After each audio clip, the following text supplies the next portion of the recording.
Hindi ko kaya ito. Ganun ba? Sige, balik na kay Mother. So, bumalik kay Mother. Sabi ko, Mother, hindi ko kaya yung ganito. Okay. Sabi niya, Warlight. So, Warlight yung tao niya.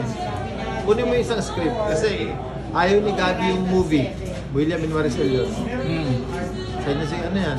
Inday Bote. Oo, Inday Bote. So, yun yung William, ikaw, tsaka Maria. So, that's when I started. And then right there and then, nag-issue siya ng check sa akin. Yan ha. Pirma ka ng kontrata. Regal baby ka na. Natatanda mo sir kung magkano yung... 25,000. That was my first in 1984, that was my first contract. Tapos sunod ka sir, no? Sunod na yun, no. And then I never, I've always been with Regal. I would do movies outside Regal, Viva, Seiko. Pero ang Mother Studio has always been difficult. Ano po yung advice sa binibigay? Wala si Mother lang, masasabi niya. Huwag ka lang magbibigay talaga ng sakit ng ulo sa production. And yun naman yung masasabi ko. Siguro sa karamihan ng artista, ako yung isa sa mga konti lang nagbigay ng sakit ng ulo sa production. Hindi professional palagi. Kailangan talaga. Kailangan mo may commitment. You really have to stick with that, to that commitment. Ano yung pinaka-extended na nakakasama kay Mother? Yung mga first 6 months ko na bisita dito kay Mother, nakita ko siya na mambabato ng telepono, sumisigaw, biglang pagkasigaw dito, biglang pagharap siya, tumatawa na siya ulit. Ganun si Mother. Bipolar. He's very eccentric. Parang bipolar siya. But she's really a fantastic woman. Magaling talaga. And yun, talagang pag inalagaan ka ni Mother, alagaan.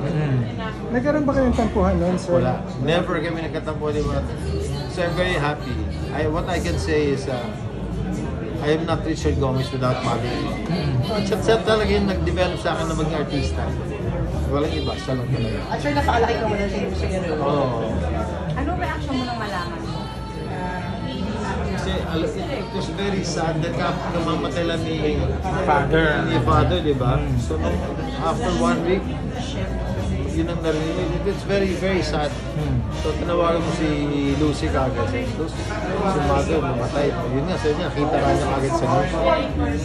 But you know, her memory will always stay inside my heart. Anong greatest contribution ni Mother sa'yo bilang sa akin? Ako. Ikaw mismo. Kung sino ako ngayon is because of Mother Lily. Without the movies na ginawa niya para sa akin. Dami dahil kung ginawa movies for me. Yung mga greatest good films. The Hasbating, Inday Bote. Yung mga movie namin ni Peke, Babae ng Hampas Lupa. Dami. Lahat puro Regal doon. Classic na yun eh. Kailan po kayo rin sa Ako, tagal lang, mga 2 years ago.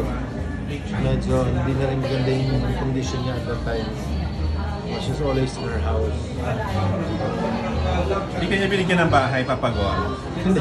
Dahil sa sweldo na binigay niya sa akin, nakabili ako ng bahay. Bongga. Bongga talaga. So nagkaroon kayo ng awards, no? Because of Regal Marami. Film. A lot of my awards dahil sa Regal Films na mga movies. Salamat po. Picture lang. Oh, of course. Sana.